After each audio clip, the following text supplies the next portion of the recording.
গাছের মাটির তলাতে যেটাকে বলা হয় গাছের মূল মূল মূল বলা হয়।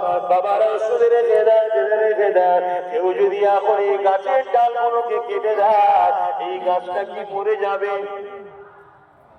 কিন্তু বেমানান হবে, দুর্বল হবে, মানুষও ছায়া তো বুঝতে পারবে না, কেন ছায়া নেই মানে কোনো কাজের নয়, কিন্তু মরে যাবে। কেন মরে না? আর কেউ যদি গাছের ডাল পাতা ফল মূল সব ঠিক রাখে, আস্তে আস্তে মাটির তলা দিয়ে গিয়ে গোপনে মূলটা কেটে দেয়, কি হবে? তো এই ডাল পাতা ফল মূলগুলো হচ্ছে নামাজ, রোজা, হজ, যাকাত, দান, খায়রাত। যদি কারো না থাকে, যেমন লোক বলবে বেকার, কোনো ছায়া দিচ্ছে না দিচ্ছে না, কিন্তু মরে যাবে না। মূল ঠিক থাকলে আবার ডালপালা গজাবে না গজাবে না? কথা বলো। মূলটা কোথায় থাকে? প্রকাশ্য না গোপনে?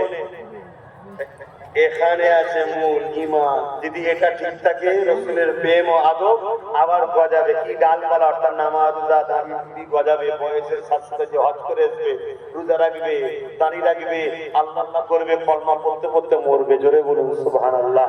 আর নামাজ, রোজা, ডালপালা ঠিক আছে, যদি ঈমানটা কেটে নেয়। আমি কি বুঝাচ্ছি বুঝছেন তো নাকি? আমি ক্ষতি করছি নাকি আপনাদের? কথা বলো, ক্ষতি করছি কেন? এই কথাগুলো বুঝাচ্ছি, আমি বুঝতে পারছো না? একদল লোক নবীর জামানাতে মসজিদ দেখিয়ে ঈমান চুরি করতে চেয়েছিল না, চাই নাই? এই ইতিহাস জানো?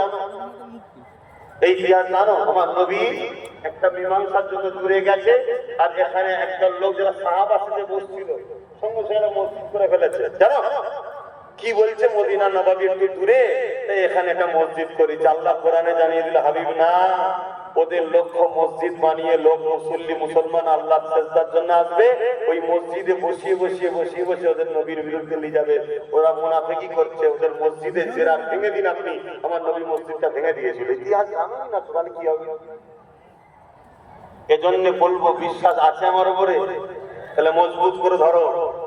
হাজার জায়গায় যে বাবা ভিড় করতে যাওনি, আখিরি জমানা শেষ হয়ে যেতে হবে। কথা কিছু মাথায় ঢুকছে? তাহলে নবী হায়াতে, নবীর সময়ে যদি মসজিদ দেখিয়ে প্ল্যান তৈরি হয় ঈমান লুটবো, তাহলে আজকেও এমন মসজিদ আছে না?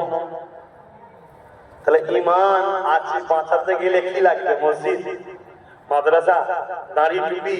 হ্যাঁ, যেমন সোনা মাপতে গেলে কোষ্ঠী পাথর লাগে, অরিজিনাল না ডুপ্লিকেট।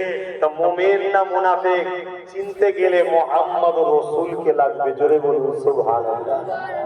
যার দিলে নবী নাই ও মুনাফিক, যার দিলে নবী আদব নাই ও মুনাফিক, যার ভাষাতে নবী সম্মান খাটো করা যায় ও মুনাফিক, যে নবী পাকের বিষয়ে গুস্তাখি রাখে ও মুনাফিক, আর যে নবী পাকের কথা মাথাবে এমন করে খুলে খুলে কথা বলে, নবীর শান মর্যাদা নিয়ে নবীকে প্রিয় করে, মহব্বত করে, নবীর